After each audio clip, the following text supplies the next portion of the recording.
Hello and welcome to Video Game Hangover. I'm Randy Dickinson and I'm in Harrisburg, Pennsylvania. Hey, I'm DJ Ross. I am in Mountain View, California. Each week on Video Game Hangover, we talk about the games that have been keeping us up at night. On this week's show, that list includes Theatrhythm Final Bar Line, Tangle Tower, and Super Mario Odyssey. Oh, I've been waiting for them to make a new Mario game. I have as well, which is how I ended up playing the old one again. All right, well, can't wait to hear the backstory there. I feel bad that I didn't do the title justice because as the game loads up, you hear Charles Martinet, the right and proper voice of Mario, say Super Mario Odyssey or something like that I can't do justice to. So. We turned around on Chris Pratt now. We're no longer fans. It's fine. Okay. All right. It is what you're correct in that Charles Martinet will always be the original Mario. Well, I mean, wait a minute.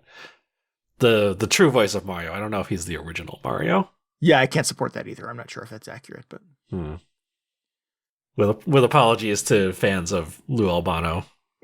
May he rest in peace. And Bob Hoskins. Yeah. Yep. Oh, that's right. Yeah. Jeez. All those who have come before. It's like James Bond. It's like, who's going to be the next to play Mario? Right. Captain Lou crawled so that Chris Pratt could walk. Yeah.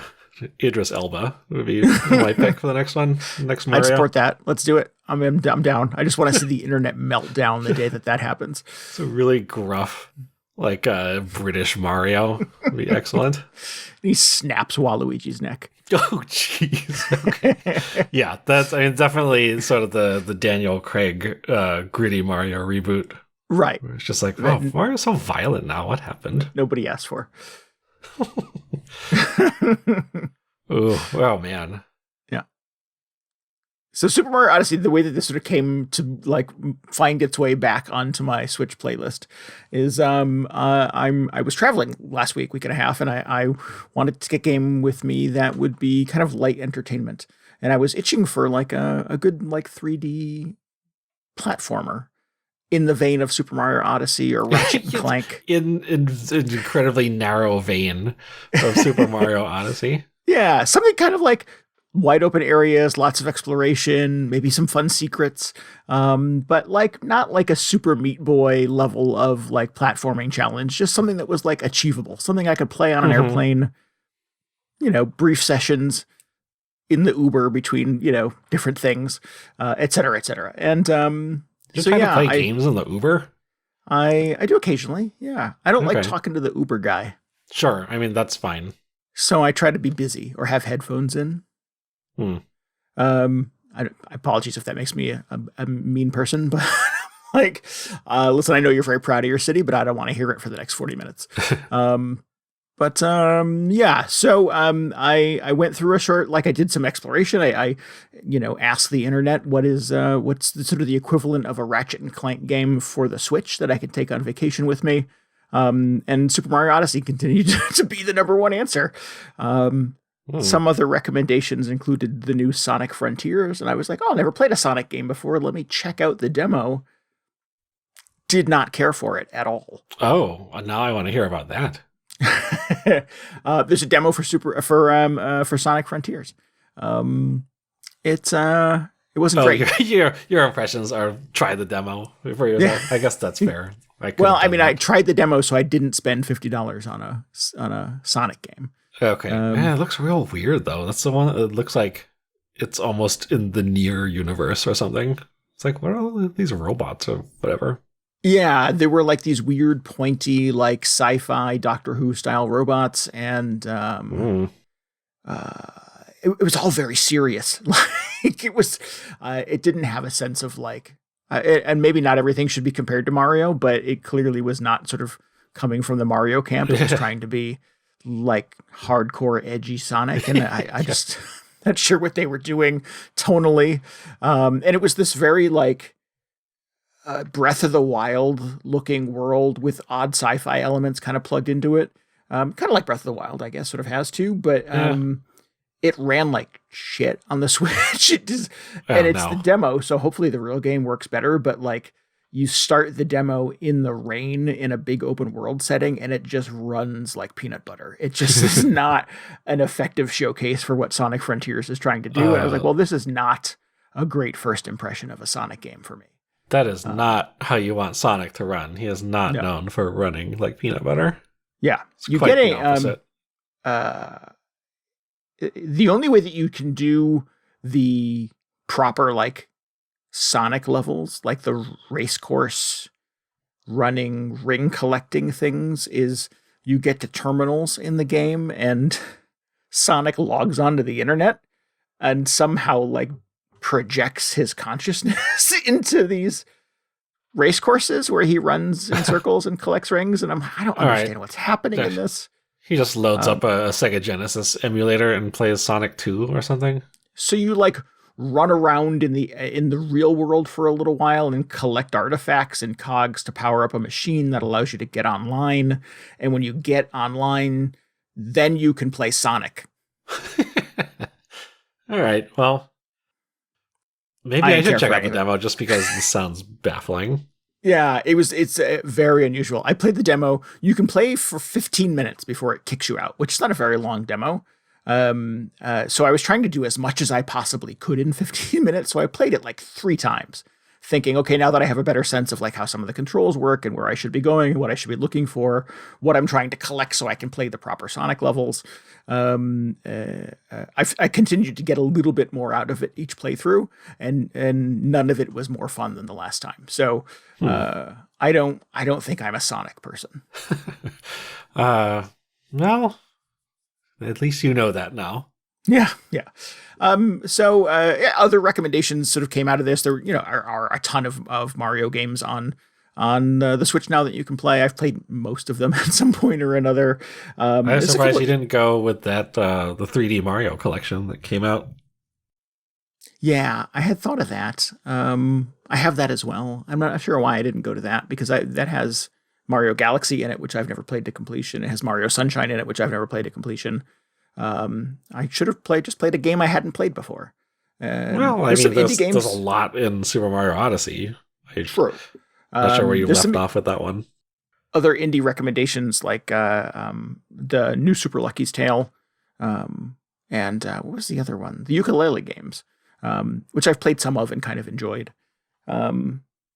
But yeah, and I'm just going back to Super Mario Odyssey because I recall playing it, liking it, having a really good time with it. It was all the things that I wanted, kind of big open world areas, lots of secrets, fun running around kind of challenges and things to unlock.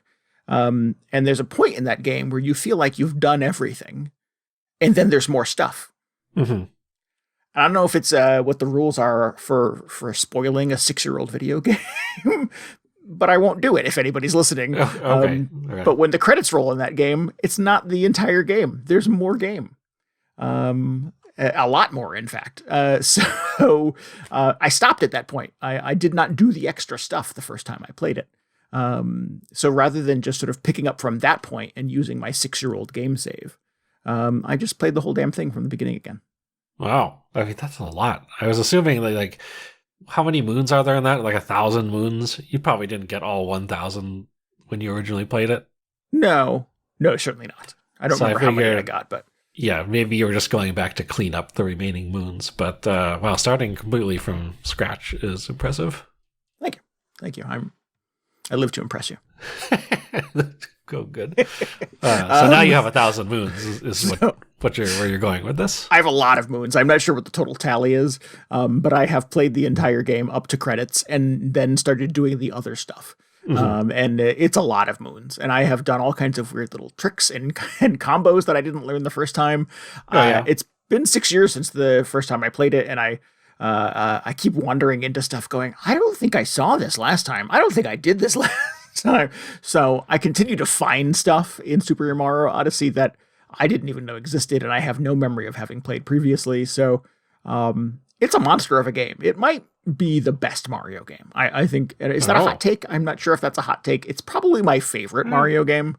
You do so much in it. The whole capture mechanic where he throws his hat at anything in the game and can then take over that thing.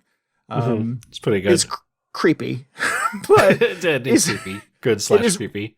really cool, and opens up a ton of different ways of getting around, of solving puzzles, of doing platforming challenges, and it never gets old. I just want to throw my hat at everything in that game and like take it over and see what I can do with it. It's super fun, and taking over those things is also the key to unlocking extra stuff, different challenges, different puzzle rooms, different pathways through levels. So I did a lot of exploration of like, okay, if I'm the T-Rex for a little while, what can I do that I couldn't do when I was Mario? And there's that sort of thought process that goes into nearly every enemy that you encounter in the game. So it's really cool. It's a good time. Yeah. I really enjoyed that cap mechanic. It was just like such an interesting way to sort of add on to Mario's like moveset without it turning into like a flood situation in Super Mario Sunshine, where it was suddenly like, oh, okay, everything you need to do involves this stupid water backpack, like the well, I don't even know what you call that thing, but that got old. I mean, personally, I didn't care for it much beyond the first couple of levels. And then you were just stuck with it. But in Mario Odyssey, you can just switch to something else in the next world, and it's great. Yeah. Sometimes multiple things in the same world. Yeah. It was really cool. There is a segment, you probably remember this, later in the game, where you can take over a weird little bird. Oh, yeah. No, that's my favorite one. Mine as well. So for our listeners who've not played Super Mario Odyssey, you throw your hat at this little bird, and the bird's attack is it kind of hops after you. It's a little round-bodied, little roly-poly bird. And it kind of charges up and then shoots its beak out at you. It gets very long and kind of like spikes you. When you throw your hat at it, you become the bird, and you can use that little spike mechanic to get around. So you kind of flick the stick and it launches the bird up in the air, and then you spike out his little beak and he pegs into a wall. So you basically use him to like do wall climbing, and you get around the area that you're in, and it gives you a ton of different ways to like see the backside of things and to get into hidden entrance ways and to get to places where Mario would never be able to go. And the mechanic is super fun. It never gets tiring. You never quite feel like you have total control over it, so it's always a bit of a gamble that you might fall off into the space. But it's super fun just getting around with it. And it's the only enemy that can kill the little spiky turtles. Oh. What are those called? I forgot about that. Well, the spinies? The spinies, there you go. You can't take them over with the Cappy, and you can't pound on them, obviously, because they have spikes on them.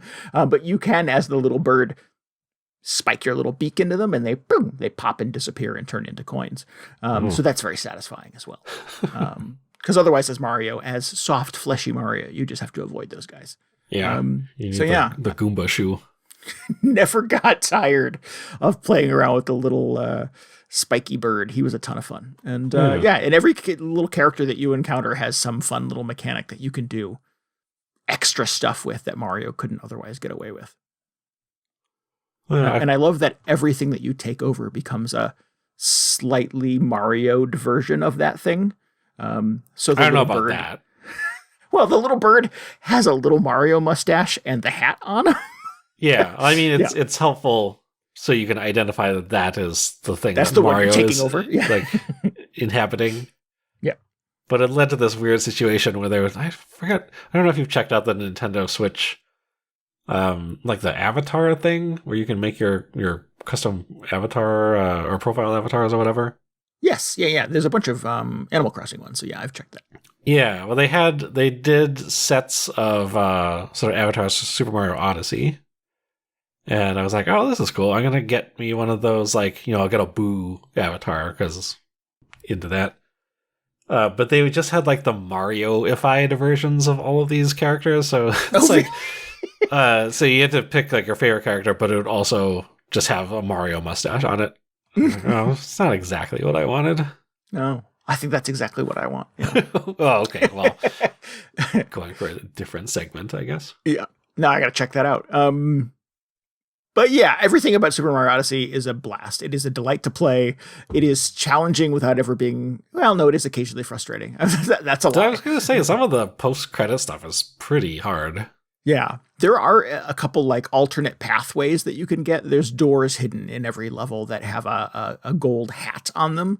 And if you throw your hat at it, bursts the door open and you go in. And it's usually some kind of platforming challenge. And those can be pretty intense. In general, they give you kind of one moon that's kind of accessible. And then the moons, again, for people who have not played Super Mario and Odyssey and this are kind of the big collectible. They power up your spaceship and your ability to kind of get around. Yeah, they're like the stars or the shines or whatever you're collecting in the other games. Right. And one of them is generally kind of easy to get to. You can bounce on a couple of platforms, maybe risk death once or twice, and you get like the first collectible moon. But in almost every single one of these platforming rooms, there's an additional one or two that you can collect that are much harder to get to and require a lot more work and probably a lot more deaths. And every time you die, you lose some of the coins that you've collected.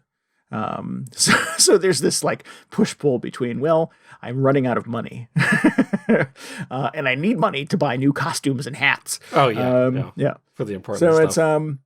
It's good. It's really good. It's challenging and I occasionally, a little frustrating, but, I never want to throw the switch across the room. I always sort of feel like it's achievable. I want to do the thing.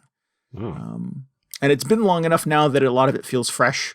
And in fact, I'm finding stuff that I've never done before. And there's this whole post-game thing that I had done very, very little of in the past, which feels like a ton of extra challenges and things that you can kind of explore and just suss out. So yeah, I'm having a really, really good time with it. I'm glad I kind of went back to it. I almost never play games more than once. So it's notable that I would want to play this one all the way through again. Are you going for the full 1,000 moons this time? I don't know. I mean, the novelty's bound to run out at some point. There's bound to be some other new shiny video game that comes out and distracts me.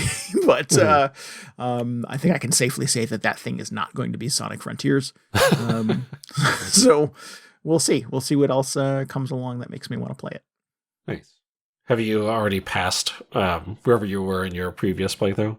Oh, very much so. Oh, yeah. By leaps and bounds. I forgot how exhaustive I was being. Yeah, right. Like the first time I went through, because I would definitely not sort of like clear out an entire world of all of its moons before moving on. Eventually, I just sort of wanted to hit the sort of the minimum moons required and get to the next place. Because there's just so many. Like it would take you so long if you decided to just do a completionist run from the start. Right. And I always figured like, well, maybe I will go back and pick up all the remaining moons at some point. But yeah, some of them are just so sort of technically challenging to get to. I thought, well, maybe I don't need all 1,000. In fact, maybe that's too many moons for there to be in this game to begin with.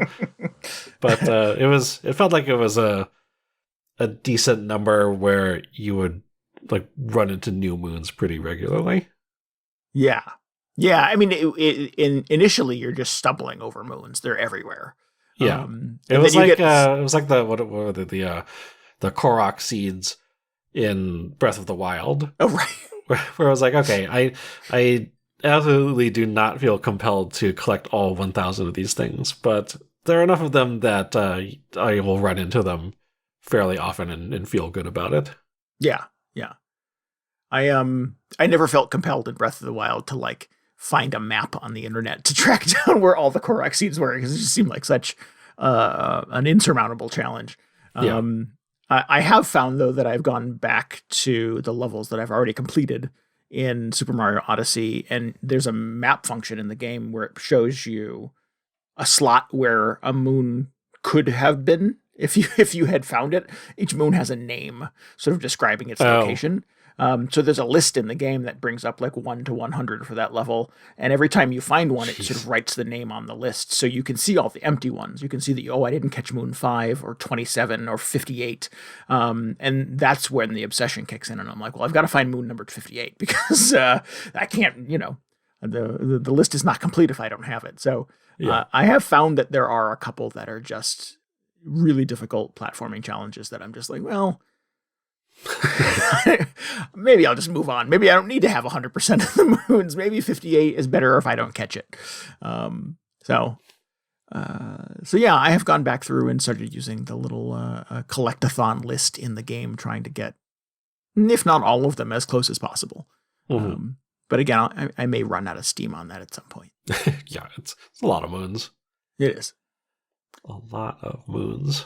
Yeah, but it's surprising how much content the game holds back from the first playthrough, that you really, you get a good Mario experience all the way through until the credits roll, but then there's a lot more stuff, like a lot more stuff to do afterwards. And I'm like, holy cow, this is not just like more game. This is like also game. This is additional games. It feels, pretty substantial once, I thought I was done with the game. Yeah. Nice. Yeah. It did leave me with that feeling like, I've been playing this for a long time, so maybe I'll put it down for a while, but there's plenty more if I would ever get bored and decide to come back to it. Yeah.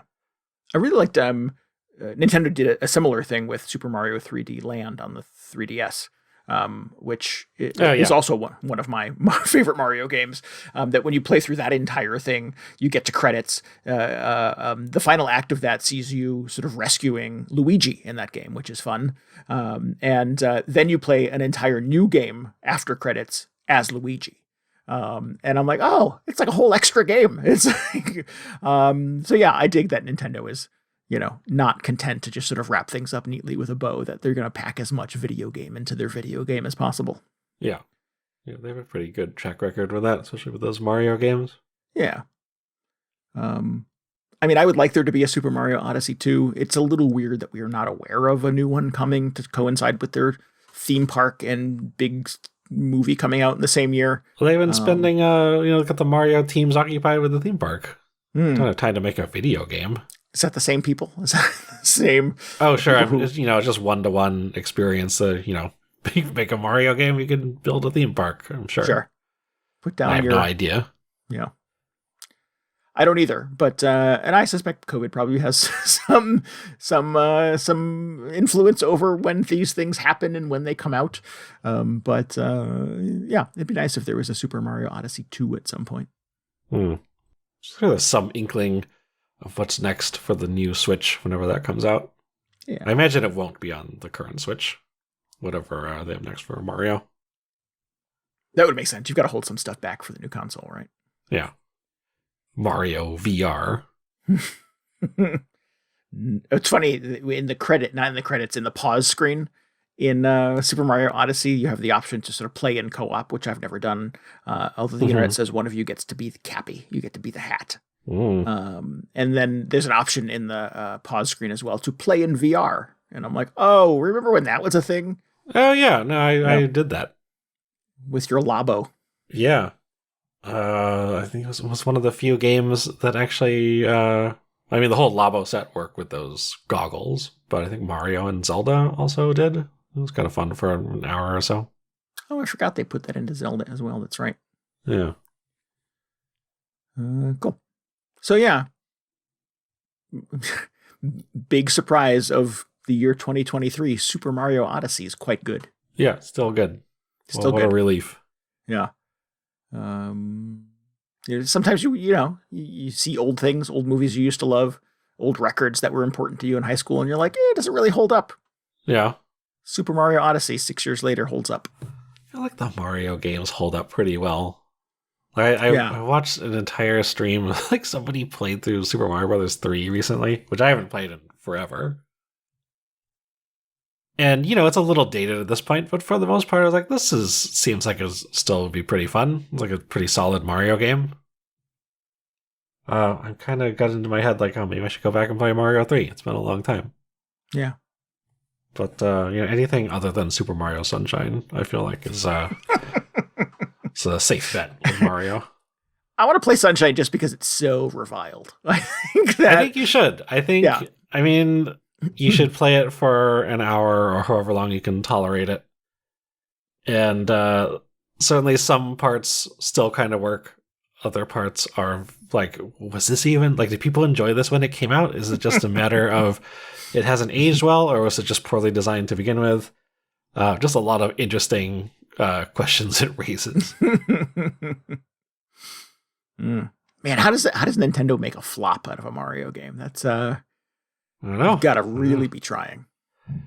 It seems like it should be good, but they made a lot of missteps, I think. Yeah. But I'd be very curious to hear your impressions of it whenever you get around to it. I haven't. I mean, maybe yeah, I could put that on the list. It should be. I'd do that for the backlog this year. It's accessible. Mm. Yeah. So, what are you playing? What's going on in the world of Theatrhythm? I've played my favorite Theatrhythm. I don't even know what's going on. So I played the new Final Fantasy rhythm game. Although, noticeably, I didn't realize this at first, but it's no longer even a Final Fantasy game by name. It's Theatrhythm Final Bar Line. It's not Theatrhythm Final Fantasy Final Bar Line. It's not just one of Square Enix's stupid subtitles. Mm-hmm. They just excised the Final Fantasy from it completely, which I think is interesting. What is a final bar line? Is that a musical thing that I'm not aware of? It is. I had to look this up because at first I just assumed it was some like ridiculous subtitle they invented for this. Like, it's just a few degrees off from being a Kingdom Hearts game. But no, the final bar line is the end, like on a musical staff, the end of the line, there's like the double bars. Oh, okay. But the final bar line is the very last one. So like the end of a piece of music, from what I understand. Interesting. Okay. Yeah, it is interesting because it's very like final sounding. Yes, it does sound like the end of an era. Yeah, so it's like, oh, so is this the last one they're ever gonna make? Maybe that's what they're going for with this title. Who knows? But it feels like if that's the decision, if they never make another one of these, this does feel sort of like the best way to go out. Because this has so much music in it. I mentioned this is a rhythm game, right? It's basically a collection of Final Fantasy songs, and over the years they've added like additional Squaresoft songs into this. That are not from Final Fantasy? Yeah. They're just like from other sort of RPGs for the most part. But it started out as just a Final Fantasy thing on the 3DS, and that one was super good. It eventually turned into an arcade game, and now it's back on the Switch. Actually, it's on a bunch of stuff now. I think it's on the Switch and PlayStation, possibly Xbox. Was there not more than one on the 3DS? I think there were. There were a couple. Yeah. There was the first one, and they released a bunch of DLC for it, and I think the second edition compiled all of the DLC and then added more DLC. So just because there's so many songs in the Final Fantasy series at this point, it's impossible to put them all in one game. Yeah. I think I played one of those on the 3DS for Backlog Attack one summer. Yeah. No, I remember you talking about it. It was very weird. It was weird. I liked it, though. I mean, I like a good rhythm game. And there was some really bizarre music in there that was kind of fun. I had no point of reference for what the source on much of that stuff was. But it was cool. I get it. Yeah. There is a Theatrhythm Dragon Quest game, is there not? But has never been released in the US. It came out in Japan only.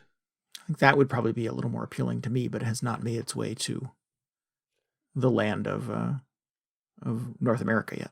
Yeah. Who knows what's going on with that sort of spin-off version of it? But that sort of got me thinking, like, okay, so there was Theatrhythm Final Fantasy, there's Theatrhythm Dragon Quest. So Theatrhythm is apparently this just series of music games that does not necessarily have to tie in with Final Fantasy. It's just whatever Square Enix decides to, toss in at that point. Oh. So they could take this sort of Theatrhythm brand and just put a bunch of different... Oh, you know what? I think they did a Kingdom Hearts one. I didn't play it because I'm not really into Kingdom Hearts, but there was a Kingdom Hearts Theatrhythm, I'm fairly sure. Cool.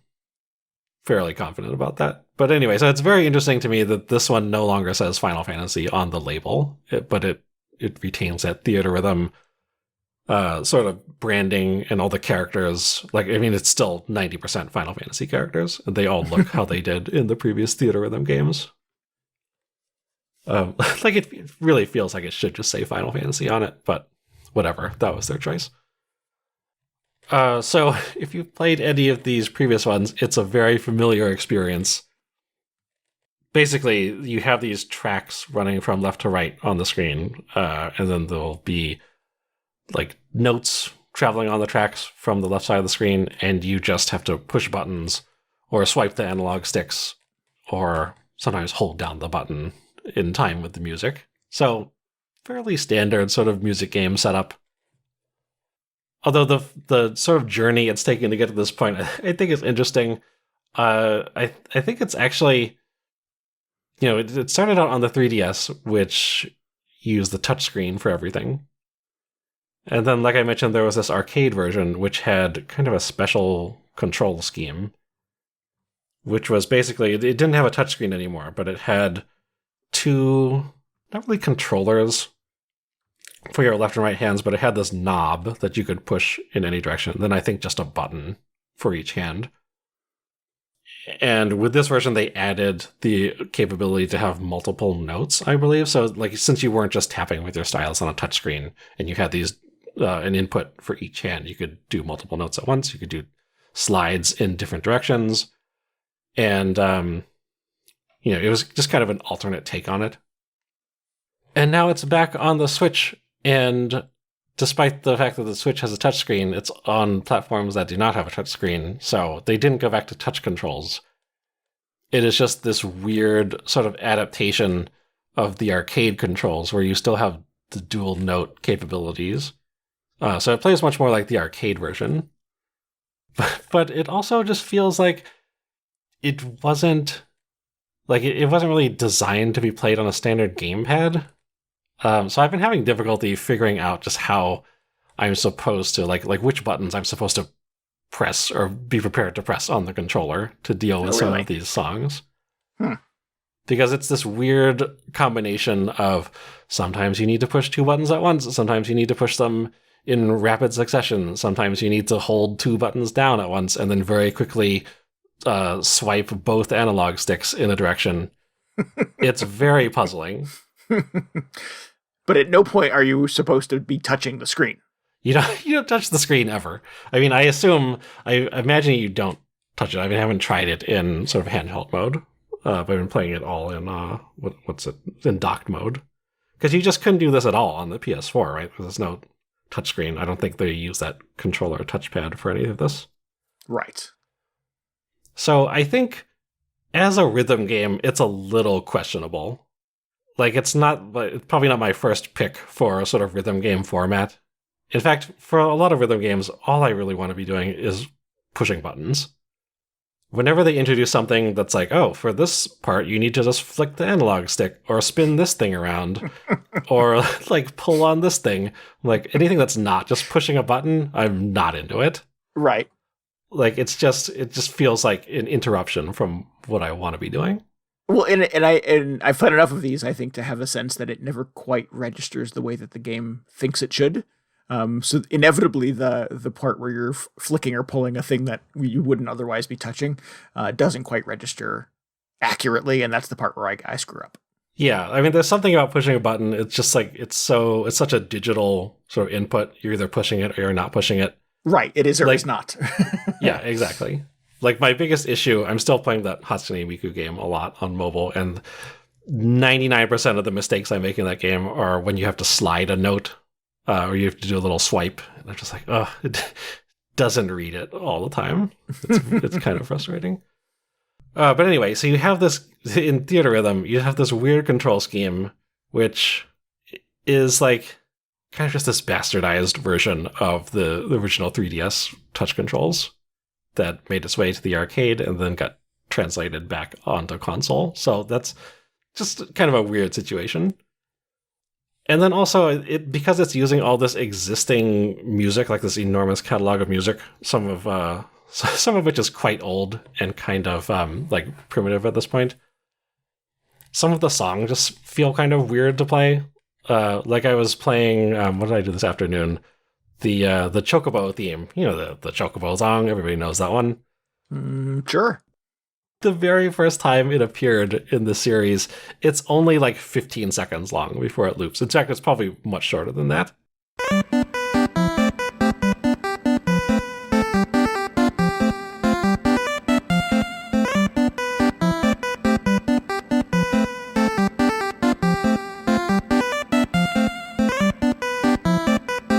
So I loaded it up, and it's like, of course it's in this, because how could you not have the Chocobo song?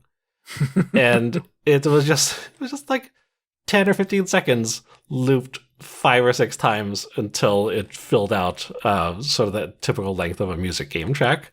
And it was fun because, it's a fun song, but it was also just a little silly. And you're very aware that they sort of took this old song from whatever, like 1989, and tossed it into this music game. And then a lot of songs they're all game music. They're all sort of just designed to be played in the background and loop endlessly. So one of the strangest things about it is that a lot of the songs just don't end. You'll just play the song and it'll loop a couple times and then sort of fade out anticlimactically. And then the stage is over. So I feel like there's just so much awkwardness sort of surrounding this game, like whether it's the controls or how they've sort of been forced to adapt these songs to work in the context of a music game. Right. You're using stuff that was designed to do some other thing. Yes. Yeah. For a thing it wasn't designed to do. And that does sound problematic. Yeah, so I think it's like, if you're going to set out to make a music game completely from scratch, like come up with your own mechanics and an original soundtrack that was designed specifically for a music game. Right. Or use licensed songs, pop songs that have a beginning, middle, and end because they were made to be played on the radio, right? Yeah. Yeah. I mean, and also in some of those situations, like if you look at Guitar Hero or Rock Band, it's fully possible to take sort of a song with a proper beginning, middle, and end and just not have it work as a music game either for whatever reason. It's true. There are examples of that, yes. Yeah. But anyway, so I feel like if you set out and you made it an original music game, it would end up being a much sort of like less awkward experience than any of the Theatrhythm games. But even with that in mind, the soundtrack that it's working with is so good. Like Nobuo Uematsu just been knocking it out of the park with his Final Fantasy stuff since the beginning of the series. And like I'm a huge fan of the series, so I love that there's this music game which just has so much of his music in it, and it's all incredible. It's so good that it gets me to overlook sort of just the weirdness surrounding the actual game design. Although there are a lot of cases where I just wish I knew how to hold the controller for some of the more difficult sequences. And there is just so much music in this game. I think there's like over 500 tracks. Wow. And not all of it is Uematsu because he sort of like backed away from the series around in the 2000s. But, they've got pretty much every one of the main Final Fantasy entries in here, to the point where it feels like it is basically sort of a musical or like video game tribute to just his work on the series. Because you start it up and there's like this whole animated intro sequence with all the like Final Fantasy characters from every single game when they're like doing Final Fantasy protagonist stuff. They're like fighting monsters and things like that. And it's playing like the main Final Fantasy theme, and then it starts dropping in different sort of selections from all the other soundtracks, and it just makes you realize like, oh man, I feel like this series would be in a very different place today if it had not had this guy's music along with it since the very beginning, because it's just the soundtracks he came out with were so memorable, and just so much of the like personality of these games. But like I said, it also has, it's not just Uematsu, it's not just Final Fantasy. It gets into the more recent stuff, which, they brought on a bunch of different composers. They have this whole like DLC season pass scheme in the works that has, it's going to have tracks from a bunch of other Square stuff. Like, I think Chrono Trigger is in there, Secret of Mana, Xenogears, just like a bunch of other popular Square series, which is exciting. Cool. I remember in the 3DS one that you had to buy a lot of that stuff, that it wasn't, I mean, certainly there were songs kind of preloaded that came with the cartridge, but a lot of DLC finagling went on there. Is that the case with this new Switch version as well? You get so many songs in the standard edition of this. I think it's still like 300 or 400 songs. Wow. But there is a lot of DLC.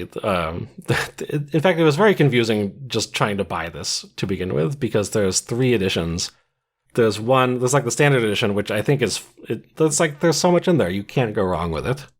And then there's like there's like a deluxe edition or whatever that has 10 or 15 bonus songs, which I couldn't really determine a through line that connected all of those. Like, I don't understand why these are selected out for this edition. And then there's just the Ultimate Edition, which has all of the, it sort of gets you the season passes as they come out. So it's like the all-inclusive edition. Oh, gotcha. So it depends. Like they've published the entire track list, or most of it anyway. I think, save for a couple of the later DLC packs. So you have a pretty good idea of what's in store and like what's included already if you're planning on getting into this. Cool. But it is just a staggering amount of music. It's kind of like, I don't really know where to begin with it. Just, being face down with 300 or 400 Final Fantasy songs. I wouldn't even know where to start. But the way they have structured it makes it a little easier to sort of ease yourself into, because they have this whole sort of campaign mode where you're not just picking songs off a list. It's like you assemble a little party of Final Fantasy characters and you sort of play songs in sequence. Like you can do the Final Fantasy 1 track and it'll do like the intro theme, and then you'll go to the next sort of song in the sequence. It'll be like the battle theme. It'll just sort of play through the game soundtrack progressively. Yeah. Which leads to there's like a whole sort of RPG element to the campaign where, you have your little party of guys and they all level up and learn abilities. Because as you are playing the songs, there are these like sort of Final Fantasy style battles taking place in the background. Like monsters will show up on the left and your party you'll cast magic spells on them and all that sort of stuff. Which to me is kind of, it's not really necessary for my enjoyment of the game, but I'm sure there's some people who will see this and go, oh, I really want to assemble my dream party of Final Fantasy characters and, deck them out with all their best abilities and level them up and all this stuff. Because there are also all these little side missions you can do. Like, if you defeat this one track without having to heal your party or whatever, you unlock a collectible for the gallery. So there's just tons and tons of that sort of like bonus stuff piled onto the music game. Fan service. Yeah, a little bit. It feels like for a while, especially I think in the years when they released the original Theatrhythm, they were just like Square Enix was just adding these sort of grindy progression systems into all their games that were coming out, whether they were RPGs or not. So of course, in Theatrhythm, you can level up a party and fight bosses and equip different sort of skills on them. But it's not really necessary to enjoy the music game. Like, if anything, if you level up your party, maybe you'll have a little more health, so you can make more mistakes when you're playing through the music sequences. But there's also just a no-fail mode you can turn on, so it doesn't matter how poorly you do on any of the songs, you can just play through them from beginning to end and just enjoy it and not have to worry about how well you're doing. Oh, cool. That's smart. Yeah. So it is just a vast game. Like I was saying, if this is the last one they ever make, which who knows how it will go. I can't imagine them stopping making Final Fantasy games or spin-offs at any point. I mean, the previous one was called Curtain Call, which sounds pretty final as well. So yeah. Who knows? Yeah, who knows? But there's just so much stuff in here. Even, like if you just get bored of the music game at some point and you want to grind out stats for your party members, that's something you can do in this. There's like online multiplayer, which I have no idea if that's something that I need, but it's an option. There's just a lot going on in this game. Well, excellent. Yeah, it's pretty good. I almost feel like, I bought the ultimate thing, so at some point it's just going to have over 500 songs in it. And I feel like it's just going to be a thing that lives on my Switch, and I'll come back to it every once in a while. Like I'm probably not going to try and go in and bust through the entire thing this weekend because it's a lot. Where's your sense of adventure? Yeah. But I love that it's just, it feels like a celebration of Final Fantasy and Nobuo Uematsu, and just, I have a long history with this series, so it makes me happy to have this thing, like all this music all in one place. Cool. Well, that's sort of the irony of me sort of pointing out fan service is that, to a certain degree, unless you're me and lucked into some weird cheap deal on the 3DS one and grabbed it because your friend DJ likes that series, you're probably really only playing this if you're a big Final Fantasy fan, right? The entryway to this is you going, oh man, I love that music. I suspect you're not sort of Square Enix isn't picking up a ton of new Theatrhythm or Final Fantasy fans who are just starting their entry into the series with this game. Yeah, I don't know. It's probably not the case where you're getting somebody who has never played a Final Fantasy game to play this. I would always tell people, like a lot of people ask me if they should play Theatrhythm and they have no interest in Final Fantasy. And I would say, if you're into music games or you're into Final Fantasy, or I would ask them, like, are you into music games or Final Fantasy? And if you could answer yes to either one of those, then I'd say, okay, well, then you'd probably be into this. But, like, if you don't like music games, you've never played Final Fantasy, it's kind of pointless. Why are we even talking? Yeah. Although something that I do think is interesting is, like, Final Fantasy is so vast at this point that I've heard already a lot of people playing this where they've only played some Final Fantasy games, and they will just discover songs from a game they haven't played, and they're like, oh, well, this is cool. I haven't heard this song before. Like, this is really good. I wonder what this game is like. And maybe they'll just branch off into other, like, entries at that point. Or maybe they're a big fan of, like, Nier Automata, because that's one of the DLC packs that's scheduled. And there, as far as I know, there's no Nier rhythm game. So that's kind of interesting. Yeah. Geez, it'd be cool if those Dragon Quest songs made their way to this as a DLC pack. It would be, and I'm real curious about those last two DLC packs because they like announced the full track list for everything up to the last two, and they won't even say what the categories are for the last two. So I'm kind of thinking like, oh, could one of them be a Dragon Quest pack? Could one of them be, I don't know, like Final Fantasy 16 because that's coming out this year? Maybe they'll sneak some songs from there into it. Who knows? Well, cool. Yeah. So just if you wanted just an all-encompassing like Final Fantasy rhythm game, and really it's like even though there are 500 songs, this thing, it's still just a fraction of all the Final Fantasy music that is out there.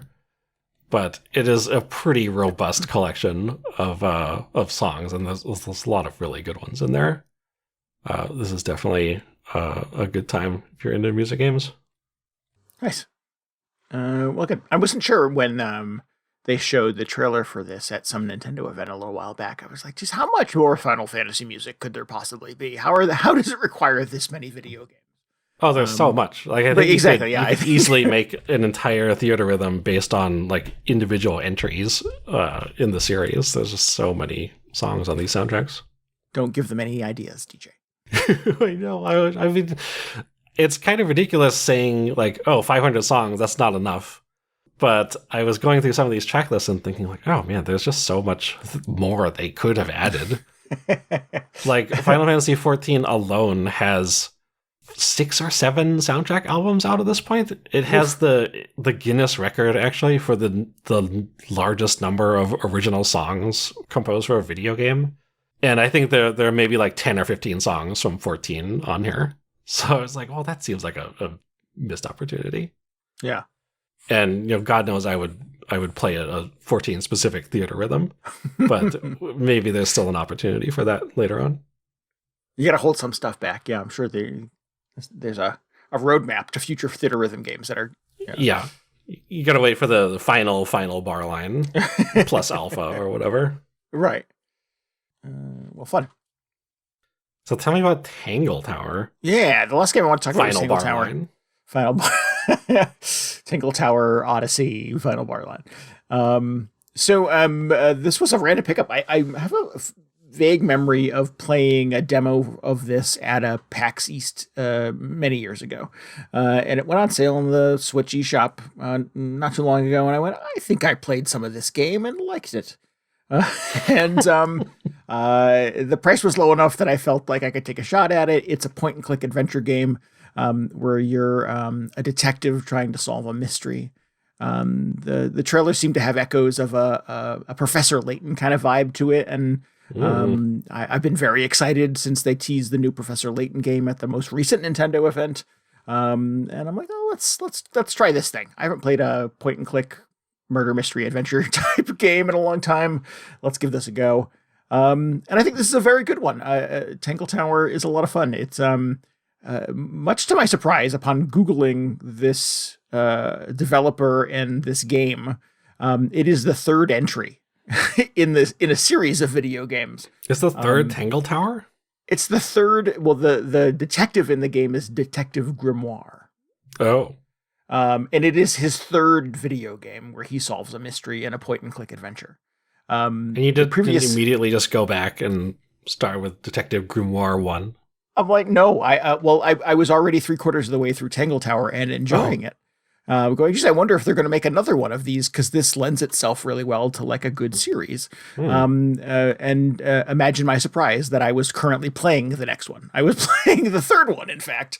The first one was a pretty rudimentary kind of flash video game that had a very limited release and can only be played, on the Internet Time Machine or something at this point. It's not really like out in the world. Okay, so it was just a flash game. Yeah. The second one, I think, is a little more accessible. You can get it on itch, you can get it on Steam. But the third one is the most sort of elaborately produced. It's the longest game. It has full voice acting and dialogue. It has a bunch of different sort of branching little paths to it and stuff like that. And it seems like kind of the ultimate culmination of what you can do with Detective Grimoire trying to solve a mystery. I've seen sort of video of the two previous games, and it looks a little rough. It looks a little homemade. The new Detective Grimoire game, Tangle Tower, is beautiful. It's really gorgeous animation, really eccentric character design. It has a lot of fun little ways of you kind of investigating and interrogating witnesses. You're trying to solve the aforementioned murder of someone who appears to have been stabbed by a painting. Right. And how does that happen? That wouldn't have been my conclusion, but let's roll with it. Yeah. You are called in to sort of suss this out. There are two families who have a bit of a rivalry between the two of them, who live in different towers of Tangle Tower. You make your way up sort of the left-hand tower, and talk to all of the witnesses. You then get access to the right-hand side of the tower, and you talk to the other members of the sort of opposing competitive family.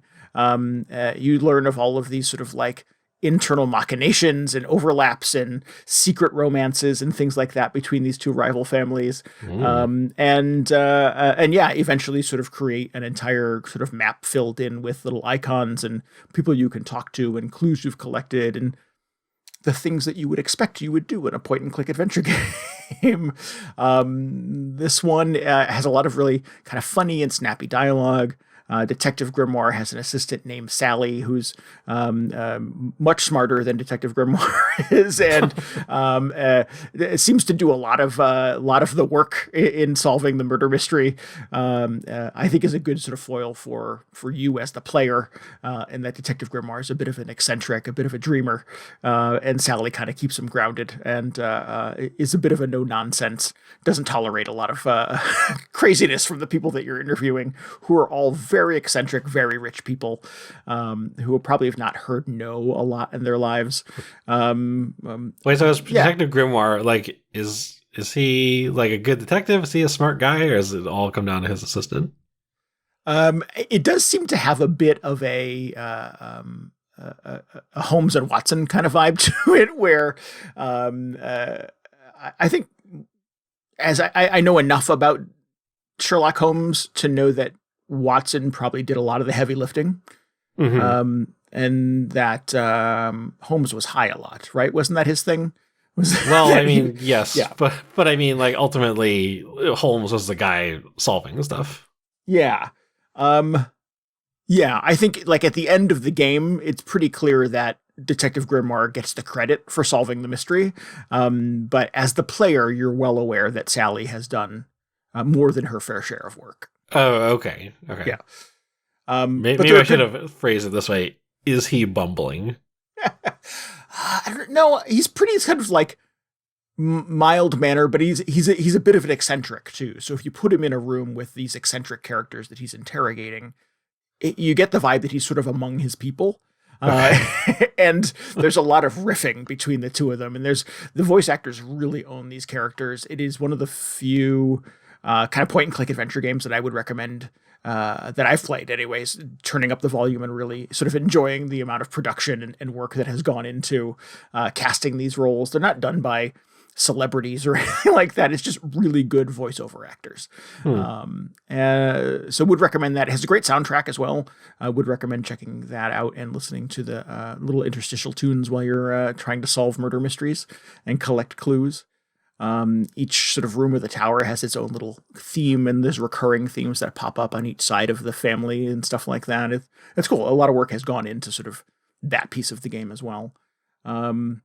And yeah, it's good. It's a lot of fun. I found myself quite drawn in by it. There's a lot of little branching mysteries that pop up, little clues that you collect where you're like, what's this mean? What is going on here?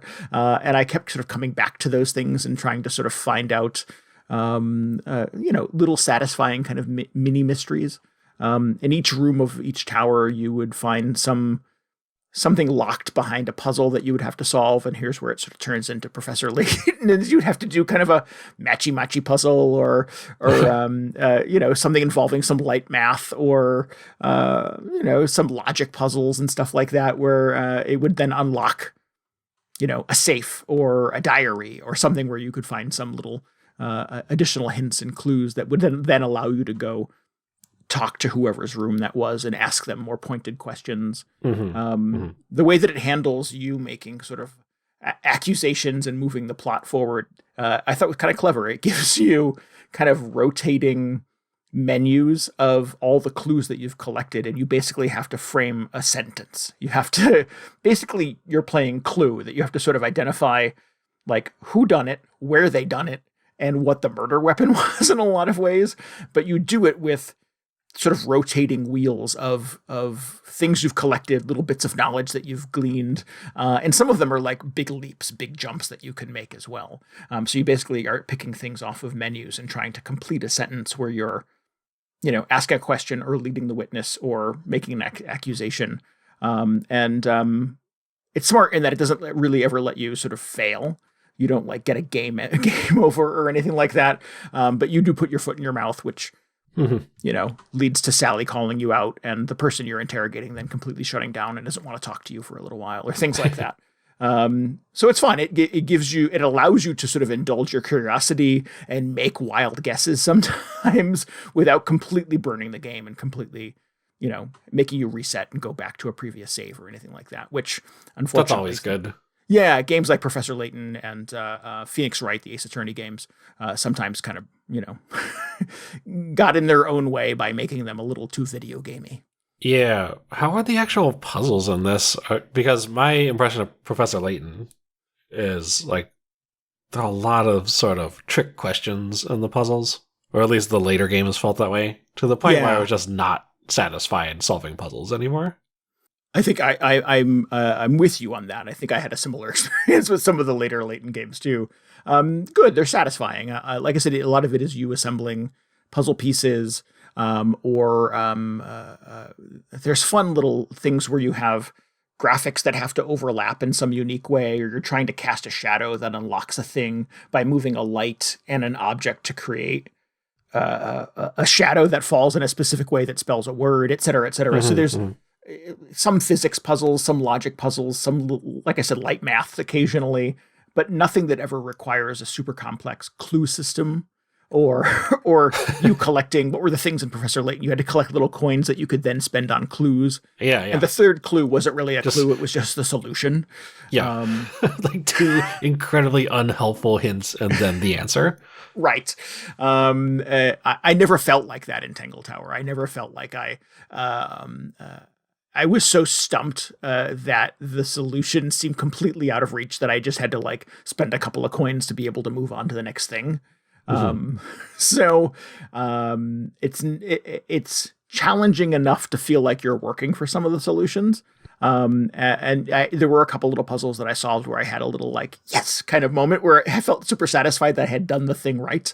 But again, I think sort of similar to the way that it handles you interrogating and making accusations by sort of picking the right words in lines of dialogue, that this allows you to kind of fail a couple of times without breaking the game. And that Sally will kind of point you in the right direction, or will call you out, or will go, hey, think about the color blue for a minute before you try again.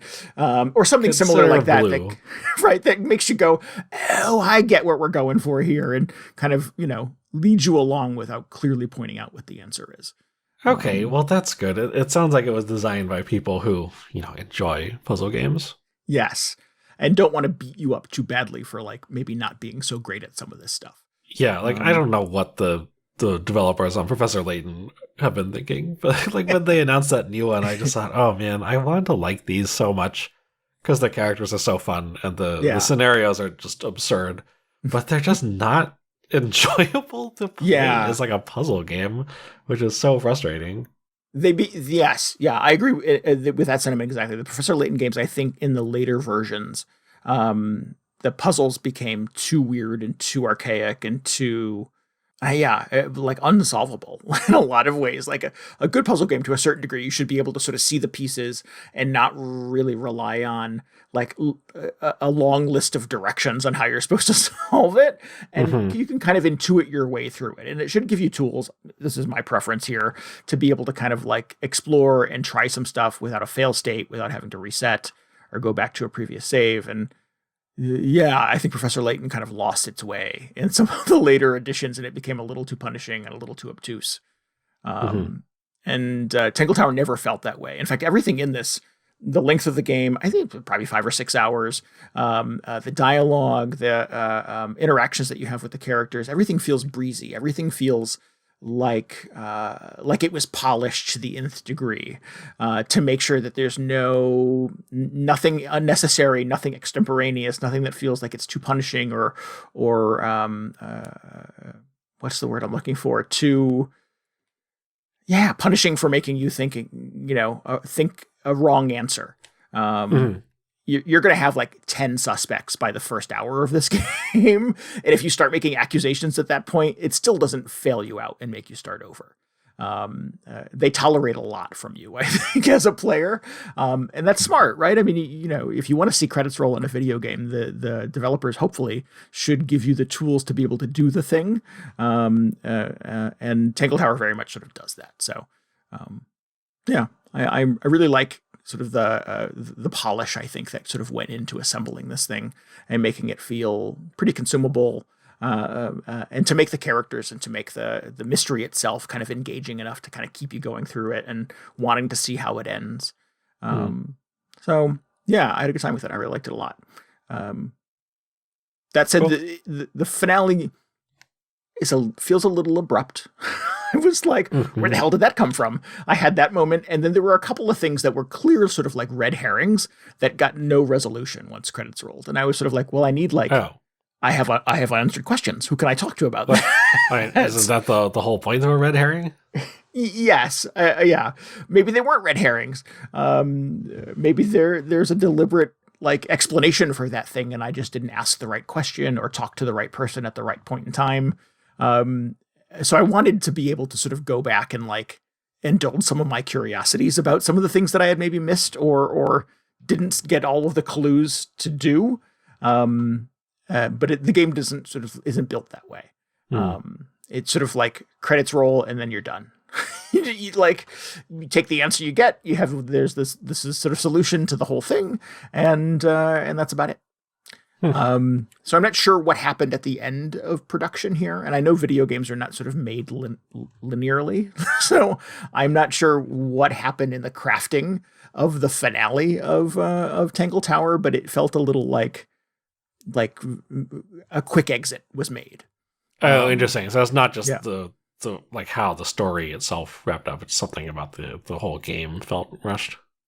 Maybe. It's a weird sort of duality in that, like I said, so much of this felt labored over and polished, and all of the dialogue felt really efficient and light and breezy, and kind of especially the interactions between Sally and Grimoire were kind of quippy and kind of fun, and anytime there was sort of like an opportunity to like divert a little bit and have the two of them kind of talk and share ideas and stuff, I would keep hitting the button to try to see if there were more dialogue prompts, because I really liked listening to the two of them talk to each other and kind of riff with each other. So like a lot of that stuff felt indulgent and felt really sort of polished and labored over. And then the ending didn't. The ending felt a little like here's the bow, be satisfied with that, and don't ask any follow-up questions, please. And I'm like, well, I don't know if they stuck the landing. You get the explanation and sort of the resolution to the murder mystery, but like it wasn't like, oh, cool, I didn't see that coming. It didn't really have like a, it felt a very, like an M. Night Shyamalan kind of situation where I was oh, wait a minute. Oh, is that what we're doing? That's tough. So yeah, it was a little. Well, I mean, that sounds like a Professor Layton game. Yeah, I think. Yeah, maybe the student has become the master, perhaps, in that situation, and the grimoire turned into Layton at the end. That's just like maybe I just have way different expectations for these puzzle games, because the way those games would wrap up, I'm just like, wow, it's so like weird and unpredictable. But maybe that is just how people want people to design puzzle games, or how they want the story to wrap up. They just want something crazy to happen that they like. It's sort of a different approach than the old Sherlock Holmes stuff. Right. Yeah. I think Layton is a tough example in that it like the product in Layton is the puzzles. Is that it's like, the box for one of the Layton games, I'm trying to find it here on my shelf next to my desk, is like over 120 puzzles.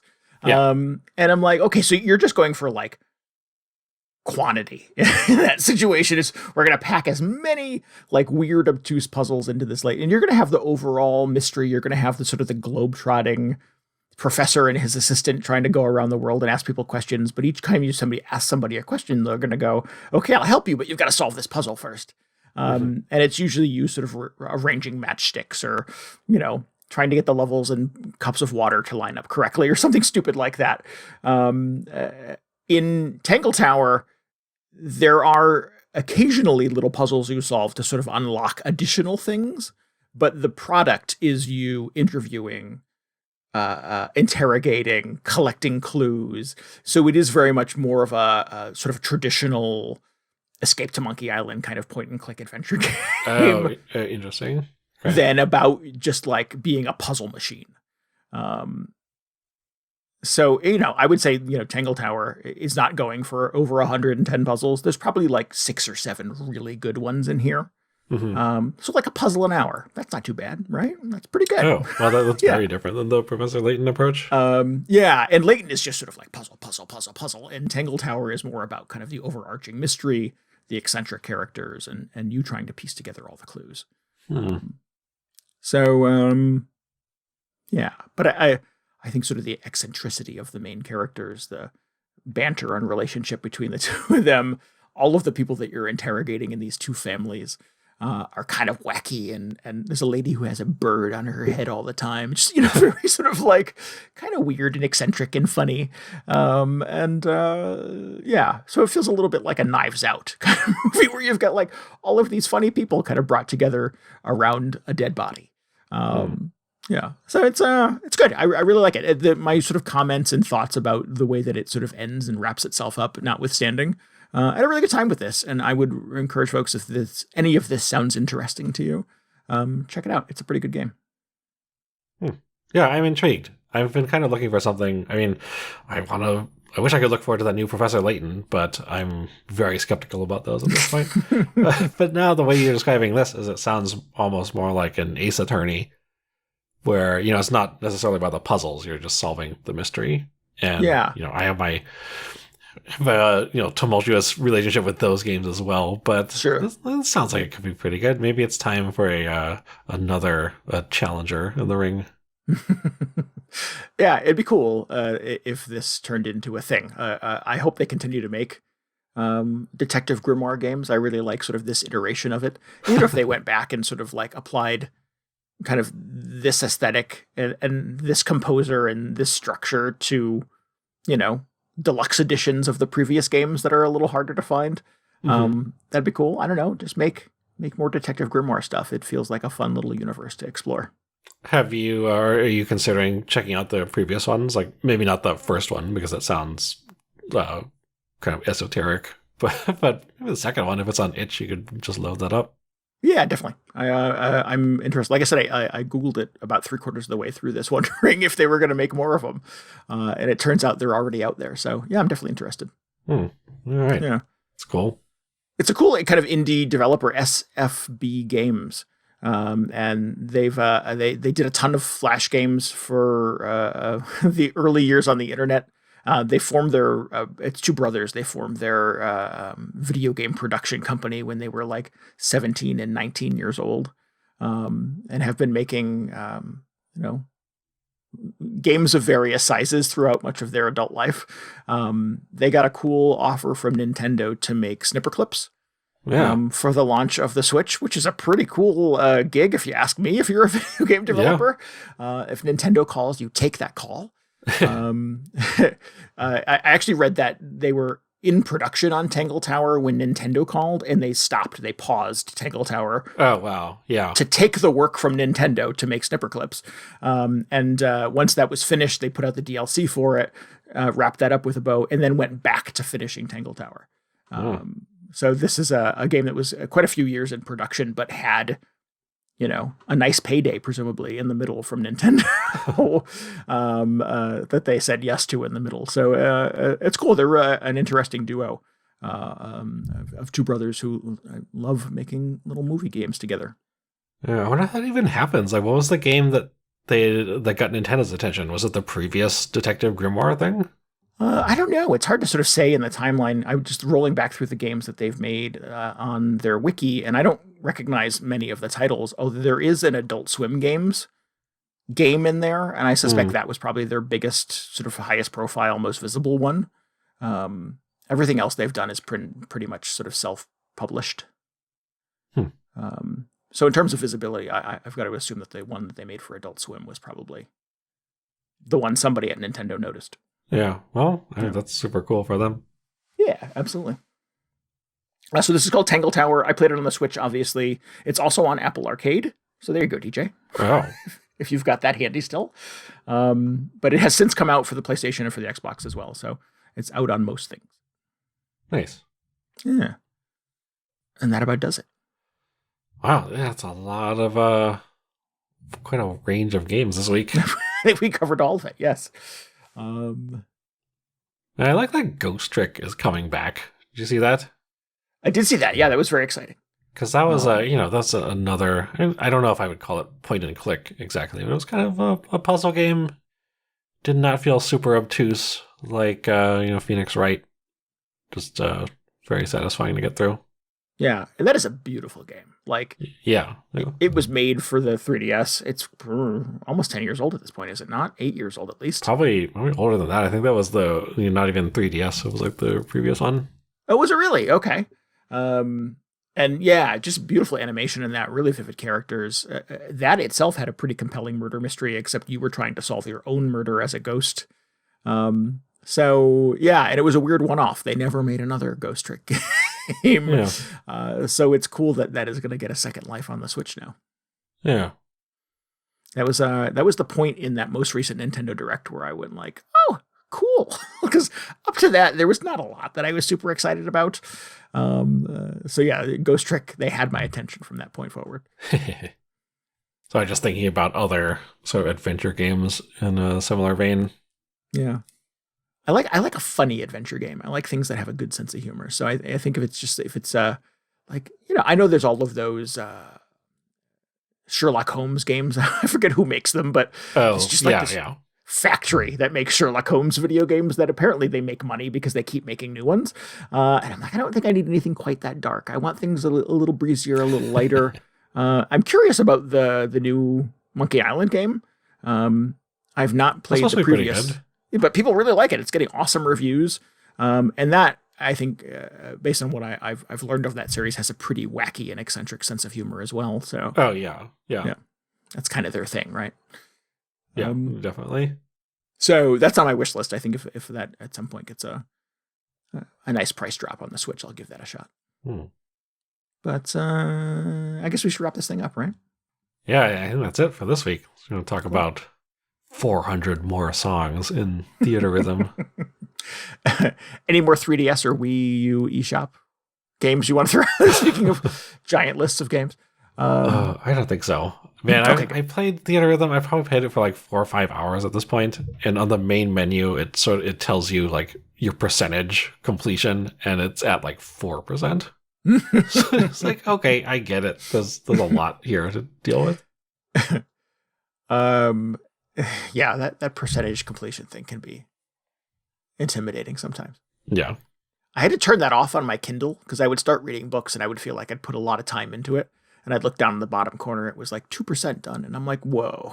Oh, wow. I don't like that. I think if I'm reading something or even like watching a video, or like, something on streaming, whether it's a YouTube or like a full movie or something, the fact that it just has a progress bar, it kind of just changes the whole, like your whole relationship with the movie. It's really weird.